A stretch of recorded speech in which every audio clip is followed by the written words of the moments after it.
దీనికి ఆరోగ్యం బాగాలేదు, అందుకే రోడ్డు పైన కింద పడిపోయింది. ఇది ఏందని చూస్తే నేను నడవడం లేదు, కానీ ప్రాణంతో ఉంది.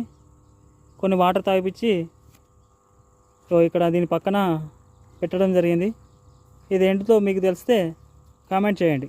ఇదేం పెట్టినో తెలిస్తే మీరు కామెంట్ చేయండి. Thank you. బతికే ఉంది, కానీ ఏం పెట్టినో తెలియదు నాకు ప్రజెంట్ అయితే. కానీ యాక్టివ్గా ఉంది. కొన్ని వాటర్ తాగిపించా. ఇప్పుడైతే దీని ఆరోగ్యం ఇప్పటివరకు అయితే కుదురుకున్నది. ఇక చూడాలి.